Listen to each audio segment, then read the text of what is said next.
2006ರಲ್ಲಿ ಐಎಎಫ್ನಲ್ಲಿ fighter pilot ಆಗಿ ತರಬೇತಿಯನ್ನ ಕೂಡ ಪಡೆದುಕೊಂಡಿದ್ರು ಶುಕ್ಲಾ ಅವರು. 2006ರಲ್ಲಿ ಐಎಎಫ್ನಲ್ಲಿ ಫೈಟರ್ ಪೈಲಟ್ ಆಗಿ ತರಬೇತಿಯನ್ನ ಪಡೆದುಕೊಂಡಿದ್ರು. ಸು-30 MKI MiG-21 ಜಾಗ್ವಾರ್ನಲ್ಲಿ ಹಾರಾಟವನ್ನ ಕೂಡ ಮಾಡಿದ್ದಾರೆ. ಸುಮಾರು 2000 ಗಂಟೆಗಳಿಗೂ ಹೆಚ್ಚು ಹಾರಾಟವನ್ನ ಮಾಡಿದ್ದಾರೆ. ರಷ್ಯಾ ಮತ್ತು ಭಾರತದಲ್ಲಿ ಬಾಹ್ಯಾಕಾಶ ತರಬೇತಿಯನ್ನ ಇವರು ಪೂರ್ಣಗೊಳಿಸಿದ್ದಾರೆ. 2006ರಲ್ಲಿ ಐಎಎಫ್ನಲ್ಲಿ ಫೈಟರ್ ಪೈಲಟ್ ಆಗಿ ತರಬೇತಿಯನ್ನ ಪಡೆದುಕೊಂಡಿದ್ರು.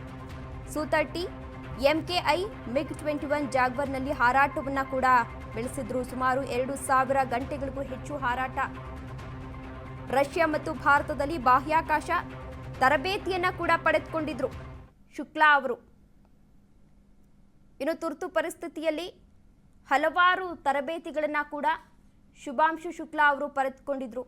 ರಷ್ಯಾ ಮತ್ತು ಭಾರತದಲ್ಲಿ ಬಾಹ್ಯಾಕಾಶ ತರಬೇತಿಯ ಪೂರ್ಣವಾಗಿ ಕಲ್ತ್ಕೊಂಡಿದ್ರು.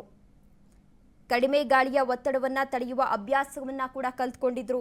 ಗುರುತ್ವಾಕರ್ಷಣೆಯಲ್ಲಿ ಕೂಡ ಕೆಲಸ ಮಾಡಿದ್ರು. ಗಾಳಿಯ ಒತ್ತಡವನ್ನ ತಡೆಯುವ ಶಕ್ತಿಯನ್ನ ಕೂಡ ಶುಭಾಂಶು ಅವರು ಹೊಂದಿದ್ದಾರೆ. ಅಂತರಿಕ್ಷಯಾನದ ತರಬೇತಿಯನ್ನ ಕೂಡ ಪಡೆದಿದ್ದಾರೆ. ಅಂದ್ರೆ ಸ್ಪೇಸ್ ಎಕ್ಸ್ನ ಫಾಲ್ಕನ್ 9 ರಾಕೆಟ್ ಬಗ್ಗೆ ಈಗಾಗಲೇ ಅವರು ಅಧ್ಯಯನವನ್ನ ಕೂಡ ಮಾಡಿದ್ದಾರೆ. ಡ್ರ್ಯಾಗನ್ ಅಂತರಿಕ್ಷ ನೌಕೆ ಬಗ್ಗೆ ಅಧ್ಯಯನವನ್ನ ಕೂಡ ಮಾಡಿದ್ದಾರೆ. ಉಡಾವಣೆಯಿಂದ ಅಂತಾರಾಷ್ಟ್ರೀಯ ಬಾಹ್ಯಾಕಾಶ ತಲುಪುವ ತರಬೇತಿಯನ್ನ ಕೂಡ ಪಡೆದಿದ್ದಾರೆ. 14,000 ಅಡಿ ನೀರಿನ ಆಳದಲ್ಲಿ ಡ್ರಿಲ್ ಕೂಡ ಮಾಡಿದ್ದಾರೆ ಶುಭಾಂಶು ಅವರು. ಸ್ಪೇಸ್ ಸೂಟ್ ಧರಿಸೋದು ಹೇಗೆ, ಜೊತೆಗೆ ಬೆಂಕಿಯಿಂದ ಹೇಗೆ ರಕ್ಷಿಸಿಕೊಳ್ಳೋದು ಅನ್ನೋ ತರಬೇತಿಯನ್ನ ಕೂಡ ಪಡೆದುಕೊಂಡಿದ್ರು.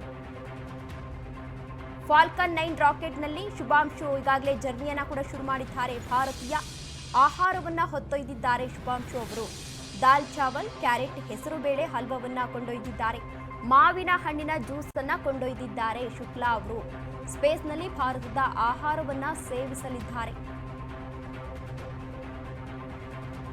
ಫಾಲ್ಕನ್ 9 ರಾಕೆಟ್ನಲ್ಲಿ ಶುಭಾಂಶು ಅವರು ಈಗಾಗಲೇ ಜರ್ನಿಯನ್ನ ಕೂಡ ಶುರು ಮಾಡಿದ್ದಾರೆ. ಭಾರತೀಯ ಆಹಾರವನ್ನ ಹೊತ್ತೊಯ್ದಿದ್ದಾರೆ ಶುಭಾಂಶು ಅವರು.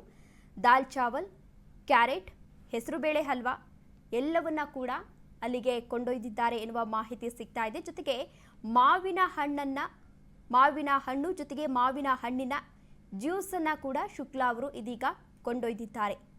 ಸ್ಪೇಸ್ನಲ್ಲಿ ಭಾರತದ ಆಹಾರವನ್ನ ಸೇವಿಸಲಿದ್ದಾರೆ ಶುಕ್ಲಾ ಅವರು. ಅವರ ಜೊತೆ ಇನ್ನೂ 4 ಗಗನಯಾತ್ರಿಗಳು ಈಗಾಗಲೇ ಪ್ರಯಾಣವನ್ನ ಕೂಡ ಬೆಳೆಸಿದ್ದಾರೆ. ಭಾರತೀಯ ಫುಡ್ ಅನ್ನ ಕೂಡ ಈಗಾಗಲೇ ತೆಗೆದುಕೊಂಡು ಹೋಗಿದ್ದಾರೆ.